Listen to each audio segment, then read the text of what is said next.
ஓம் ஸ்ரீ குருபியோ நமக. ஓம் ஸ்ரீ மகா பெரியவா சரணம். ஆகஸ்ட் 22 வியாழக்கிழமை மகா சங்கடகர சதுர்த்தி. இப்போ நாம் சொல்லக்கூடிய இந்த பொருட்களில் ஏதாவது ஒரு பொருளையோ இல்லை முடிஞ்சா எல்லா பொருளையோ கூட வாங்கி வீட்டில் வைக்கிறதுக்கு முயற்சி பண்ணுங்க. எல்லா விதமான செல்வங்களும் உங்களுக்கு வந்து சேரும். பண வரவு தாறுமாறாக இருக்கும். அது என்னென்ன பொருட்கள் அப்படிங்கிறத பற்றி தெரிஞ்சுக்கலாம். அதுக்கு முன்னாடி நம்மளோட வீடியோஸை இப்போ தான் நீங்கள் ஃபஸ்ட் டைம் பார்க்குறீங்க அப்படின்னா மறக்காமல் சப்ஸ்கிரைப் பண்ணிக்கோங்க. இது மாதிரி அப்டேட் தெரிஞ்சுக்கிறதுக்கு பக்கத்தில் இருக்கக்கூடிய நோட்டிஃபிகேஷன் பெல்லையும் கிளிக் பண்ணிக்கோங்க. இப்போ என்ன பொருட்களை எத்தனை மணிக்கு வாங்கலாம் அப்படிங்கிறத பற்றி தெரிஞ்சுக்கலாம். ஆடி மாதம் முடிஞ்சு வரக்கூடிய ஆவணி மாதம் விசேஷத்துக்கு ரொம்ப பெயர் போன மாதம். இந்த ஆவணி மாதத்தில் தான் மகா சங்கடகர சதுர்த்தி, விநாயகர் சதுர்த்தி, கோகுலாஷ்டமின்னு சொல்லி பல விசேஷங்கள் வரும். அதில் முதல் விசேஷமே இந்த மகா சங்கடகர சதுர்த்தி தான். வருடத்தில் இருக்கக்கூடிய 11 மாதம் வரக்கூடிய சங்கடகர சதுர்த்தி அன்னைக்கு நீங்கள் விநாயகர் பெருமான வழிபாடு செய்யலை, இல்லை சங்கடகர சதுர்த்திக்கு விரதம் இருக்கலாம் அப்படின்னாலும் பரவாயில்லை. வருடத்துக்கு ஒரே ஒரு முறை வரக்கூடிய ஆவணி மாதத்தில் வரக்கூடிய இந்த ஒரு மகா சங்கடகர சதுர்த்தி அன்னைக்கு நீங்கள் விநாயகருக்கு விரதம் வந்து வழிபட்டீங்கன்னா வருடம் முழுக்க விரதம் இருந்த ஒரு பலன் கிடைக்குமா. விநாயகர் பிறந்தது ஆவணி மாதத்தில் வரக்கூடிய வளர்பிறை சதுர்த்தி திதி, அதுதான் விநாயகர் சதுர்த்தி. ஆனால் விநாயகருக்கு வளர்பிறை சதுர்த்தியை விட தேய்பிறை சதுர்த்தி தான் ரொம்ப பிடிக்குமா. அதை தான் நம்ம ஒரு மாதமும் சங்கடகர சதுர்த்தி அப்படிங்கிற பேரில் கொண்டாடிக்கிட்டு இருக்கோம், விரதம் இருக்கிறோம். விநாயகரோட குண்டான உருவத்தை சந்திரன் கிண்டல் பண்ணாராம். இதனால கோபமான விநாயகர் சந்திரனுக்கு சாபம் கொடுத்துருக்காரு. மனம் வருத்தப்பட்டு சந்திரன் மன்னிப்பு கேட்டதுக்கு அப்புறமா விநாயகர் பெருமான் சந்திரனை மன்னிச்சது மட்டும் இல்லாமல் இனிமே என்ன வணங்கும் போது சந்திரனையும் சேர்த்து வணங்கணும்னு சொல்லியிருக்காரு. அதை எப்படி சொல்லியிருக்காருன்னா, தேய்பிறை சதுர்த்தியில் என்னை வணங்கினா நான் மனம் குளிர்வேன், சங்கடங்களை தீர்ப்பேன். என்னை வணங்கிவிட்டு இறுதியாக சந்திரனையும் வணங்குகள்னு விநாயகரே சொல்லியிருக்காராம். விநாயகரை உருவாக்குனது தான் இந்த தேய்பிறை சதுர்த்தி. பௌர்ணமிக்கு பிறகு வரக்கூடிய இந்த தேய்பிறை சதுர்த்தி ஒரு மாதம் வரக்கூடிய சங்கடகர சதுர்த்தி விசேஷம்தான். ஆனால் விநாயகர் சதுர்த்திக்கு முன்னாடி வரக்கூடிய ஆவணி மாதத்தில் வரக்கூடிய இந்த ஒரு தேய்பிறை சதுர்த்தியை நாம் மகா சங்கடகர சதுர்த்தின்னு எடுத்துக்கணும். அன்றைய தினம் நம்ம விநாயகருக்கு பூஜை பண்ணி என்ன கேட்குறோமோ அந்த வரங்கள் அப்படியே கிடைக்கும். ஆகஸ்ட் 22 சதுர்த்தி திதி எப்போ ஆரம்பிக்குது? மாலை 6:15 அப்புறம் தான் சதுர்த்தி திதி ஆரம்பிக்குது. அப்போ மகா சங்கடகர சதுர்த்தி ஆகஸ்ட் 22 இல்லை ஆகஸ்ட் 23? ஆகஸ்ட் 22 தான். ஏன்னா 22 மாலை 6:15 ஆரம்பிக்கக்கூடிய சதுர்த்தி திதி 23 மதியம் 3:48 முடிஞ்சிடுது. பொதுவாகவே சங்கடகர சதுர்த்திக்கான வழிபாடை மாலை நேரத்தில் தான் செய்வாங்க. அதாவது மாலை ஒரு 6 மணிக்கு மேலே தான் செய்வாங்க. அந்த வகையில் ஆகஸ்ட் 22 தான் எல்லா கோவில்கள்லையும் எல்லா விநாயகர் கோவில்கள்லையும் அபிஷேக ஆராதனைகள் நடக்கும். அந்த அபிஷேக ஆராதனைகளை கலந்துக்கோங்க. விநாயகருக்கு தேவையான அபிஷேகத்துக்கு தேவையான பொருட்களை வாங்கி கொடுங்க. அலங்காரம் செய்யறதுக்கு தேவையான பொருட்களை வாங்கி கொடுங்க. உங்கள் கையாலேயே அருகம்புல் மாலையை கட்டி அதை அபிஷேகம் முடிஞ்சதுக்கு அப்புறமா அலங்காரம் பண்ணும்போது கொடுத்தீங்கன்னா அவங்க விநாயகர் கழுத்தில் போடுவாங்க. கொழுக்கட்டை செஞ்சு எடுத்துகிட்டு போங்க, சுண்டல் செஞ்சு எடுத்துகிட்டு போங்க. கோவிலுக்கு வரக்கூடிய பக்தர்களுக்கு உங்கள் கையால் நீங்கள் கொடுக்கலாம். இது எல்லாமே மகா சங்கடகர சதுர்த்தி அன்னைக்கு நீங்கள் செய்யக்கூடிய எளிமையான வழிபாட்டு முறைகள் தான். இது போக இப்போ நாம் சொல்லக்கூடிய விநாயகருக்கு உகந்த அன்றைய தினம் வியாழக்கிழமை. அது மட்டும் இல்லை, இந்தந்த பொருட்களை வாங்கினா நமக்கு எந்த விதமான தோஷங்கள்லேருந்து நிவர்த்தி கிடைக்கும், என்னென்ன நல்ல விஷயங்கள் கிடைக்கும், அப்படிப்பட்ட பொருட்களை தான் வாங்க போகிறோம். அதில் முதல் பொருள் என்ன அப்படின்னு கேட்டிங்கன்னா உளுந்து. உளுந்து வெள்ளை உளுந்தாக இருந்தாலும் சரி, கருப்பு உளுந்தாக இருந்தாலும் சரி. இந்த உளுந்து அப்படிங்கிறது ராகுக்கு உரிய ஒரு தானியம். அடுத்த ஒரு முக்கியமான பொருள் கொள்ளு. இந்த கொள்ளு அப்படிங்கிறது கேதுவுக்கு உகந்த ஒரு தானியம்.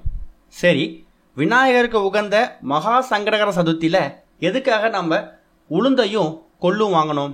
விநாயகரை வணங்குறவங்களுக்கு ராகு கேது தோஷம் இருக்காதான்.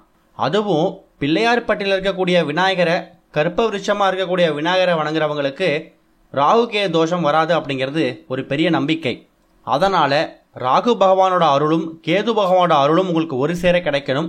அதுவும் விநாயகர் மூலயமா உங்களுக்கு கிடைக்கணும்னா மகா சங்கடகர சதுர்த்தி அன்னைக்கு உளுந்து நீங்கள் சமையலுக்கு பயன்படுத்தக்கூடிய, நீங்கள் வீட்டில் என்ன உளுந்து பயன்படுத்துவீங்களோ அதை வாங்கிக்கோங்க. அதே மாதிரி கொள்ளு எல்லா தானிய கடைகளையும் நாட்டு மருந்து கடைகளையும் கொள்ளு கிடைக்கும். 10 ரூபாய்க்கு கிடைச்சா கூட பரவாயில்ல, வாங்கிட்டு வந்து வீட்டோட பூஜையில் வச்சுடுங்க. அடுத்த ஒரு முக்கியமான பொருள் பஞ்ச கவ்யத்தில் செய்யப்பட்ட எந்த ஒரு பொருளாக இருந்தாலும் வாங்கலாம். இப்போ கோவில்கள்லையே, கோவிலோட தேவஸ்தான கடைகள்லையே பஞ்சகவ்ய விளக்கு கிடைக்குது. நாட்டு மருந்து கடைகளில் பஞ்சகவ்ய விளக்கு கிடைக்கும். பசுமாட்டிலேருந்து கிடைக்கக்கூடிய 5 பொருட்களை பயன்படுத்தி செய்கிறது தான் இந்த பஞ்சகவ்ய விளக்கு. பசுமாட்டோட கோமியம், மாட்டுச்சாணம், தயிர், பால், நெய் 5 பொருட்கள், பஞ்ச பொருட்களை பயன்படுத்தி பண்ணக்கூடியது இந்த பஞ்சகவ்யம். இந்த பஞ்சகவ்யத்திலேயே விநாயகர் சிலையும் செஞ்சு விற்கிது. அதை வாங்கி வைக்கிறதுனாலும் அது வாங்கி வைக்கலாம். ஆனால் அது எல்லாருக்கும் எளிதாக கிடைக்குமான்னு தெரியல. ஆன்லைனில் கிடைக்கிறவங்க அதை வாங்கி வைக்கலாம். கிடைக்காதவங்க பஞ்சகவ்யத்தில் செஞ்சிருக்கக்கூடிய எந்த ஒரு பொருளை வேணாலும் வாங்கி வீட்டோட பூஜை அறையில் மகா சங்கடகர சதுர்த்தி அன்னைக்கு வச்சுடுங்க. அடுத்து ஒரு முக்கியமான பொருள், மகா சங்கடகர சதுர்த்தி எந்த கிழமையில் வருது? வியாழக்கிழமை. வியாழக்கிழமை குருவுக்கு உகந்த நாள். மஞ்சள் நிறத்தில் இருக்கக்கூடிய எந்த பொருளை வேணால் வாங்கலாம். விரலி மஞ்சள் வாங்கலாம், குண்டு மஞ்சள் வாங்கலாம். அது இல்லையா, ஒரு 10 ரூபாய்க்கு வெள்ளை கொண்ட கடலை வாங்கி வீட்டோட பூஜையில் வச்சு பூஜை பண்ணிவிட்டு அதுக்கப்புறம் நீங்கள் சமையலுக்கு பயன்படுத்தலாம். அடுத்து ஒரு முக்கியமான பொருள், இப்போ நாம் சொல்லக்கூடிய பொருளில் இந்த ஒரு பொருளை எல்லாராலையும் வாங்கக்கூடிய ஒரு எளிதான பொருள் தான்.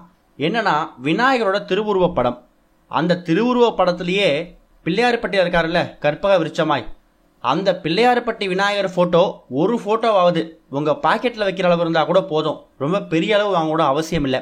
ஒரே ஒரு ஃபோட்டோ கிடைச்சாவது அதை வாங்கிட்டு வந்து உங்கள் வீட்டோட பூஜை அறையில் விநாயகர் ஃபோட்டோ இனிமேல் பர்மனெண்ட்டாக நிரந்தரமாக இருக்கிற மாதிரி ஒரு இடத்துல வச்சுடுங்க.